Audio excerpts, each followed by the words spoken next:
So the next topic is the receptor occupation theory. This theory it was given by Clark.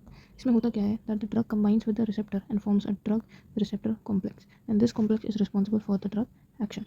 ठीक है, ये बात तो हमने बताई थी लास्ट वीडियो में भी. तो इसके कुछ कुछ हमारे पोस्टुलेट्स हैं. क्या पोस्टुलेट्स हैं इसके? सो द पोस्टुलेट्स इस तरीके से कहते हैं दैट पहला है that the intensity of the response, जो भी रिस्पॉन्स हमारा प्रोड्यूस होता है ड्रग और रिसेप्टर के बनने से, it is directly proportional to the number of receptors that are occupied by a drug. ठीक है, and the maximum response occurs when all the receptors are occupied by a drug. ठीक है, कोई cell है, इसके 3 रिसेप्टर है,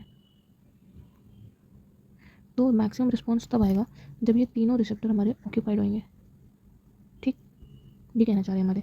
next है all और non law. On each receptor either the receptor is fully activated और नॉट. ऐसा नहीं है कि अगर आधा अगर हो गया तो आधा रिस्पॉन्स मिलेगा. It is not that. या तो रिसेप्टर पे ड्रग आएगा या फिर नहीं आएगा, या तो एक्टिवेट होगा येस और नो, बीच का कुछ वो नहीं है चक्कर. लॉक इन की रिलेशनशिप में क्या होता है, drug and it's receptor have lock in की टाइप ऑफ रिलेशनशिप. ये हमारा ड्रग है और ये हमारा रिसेप्टर है. दोनों के बीच में किस तरीके का रिलेशनशिप है, लॉक इन की relationship. Drug fits in a receptor just like अ की फिट्स इन अ लॉक. देखो एक चीज़ होती है दैट इज़ एगोनिस्ट. ये क्या है, ये हमारा एगोनिस्ट है, that is the drug. Drug में एगोनिस्ट ड्रग है और ये हमारा रिसेप्टर है. ठीक, जब ये दोनों कॉम्प्लेक्स बनेगा तो वो कैसा बनेगा,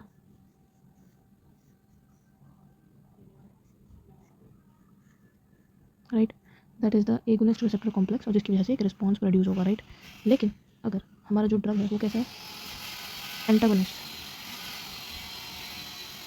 राइट, एंटागोनिस्ट है तो डेफिनेटली वो उसके साथ फिट नहीं होने वाला है. ठीक है, ये हमारा रिसेप्टर था, तो ये मिलकर इन्होंने क्या बनाया,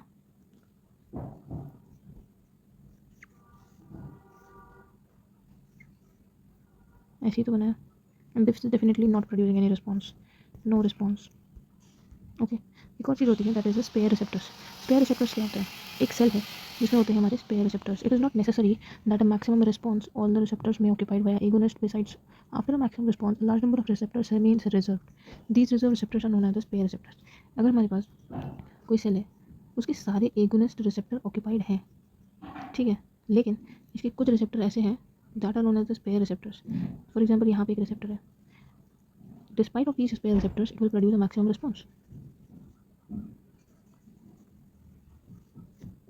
ओके, दैट इज एक चीज़ होती है that the ability to bind with the receptor is designated as the affinity. वो एबिलिटी जिससे हमारा रिसेप्टर से बाइंड कर रहा है, कौन बाइंड कर रहा है, हमारा agonist drug, that is known as affinity. And the capacity to induce a functional change in the receptor is designated as an intrinsic activity.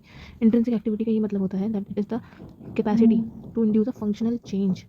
Right, क्या कैपेसिटी है उसकी कि वो मतलब किस तरीके से वो रिसेप्टर को एक्टिवेट करेगा, that is known as the intrinsic activity. क्या उसकी एक्टिवेटिंग पावर है, राइट, उस एगोनिस्ट में.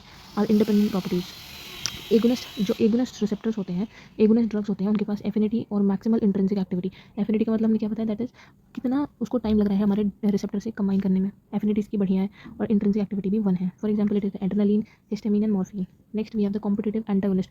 कॉम्पिटिटिव एंटागोनिस्ट जो होते हैं इनके पास एफिनिटी तो होती है, ठीक है, एफिनिटी तो होती है लेकिन इंट्रिंसिक एक्टिविटी नहीं होती. इंट्रिंसिक एक्टिविटी क्यों नहीं होती, क्योंकि उनके पास, क्योंकि ये एंटागोनिस्ट है, इसी वजह से. एफिनिटी होती है, हाँ, रिसेप्टर्स तो वो बाइंड करा है, राइट, लेकिन इनके पास रिस्पॉन्स या फिर एक्टिवेट नहीं करते हैं वो हमारे रिसेप्टर को. Propranolol, atropine, chloramphenicol, नैलोक्सिन.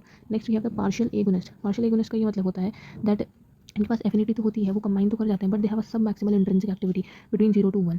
ठीक है, इतनी इनके पास नहीं होती है. और इनके एग्जाम्पल हैं डिस क्लोरो आइसोप्रोटिनॉल, ठीक है, और वी हैव द पेंटाजोसिन.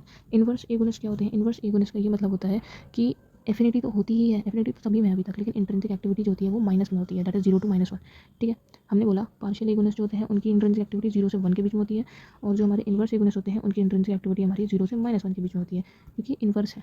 ठीक है, और इसका एग्जाम्पल है DMCM on the benzodiazepine receptor, and we have the chlorpheniramine, ठीक है, on the H1 histamine receptor. Okay,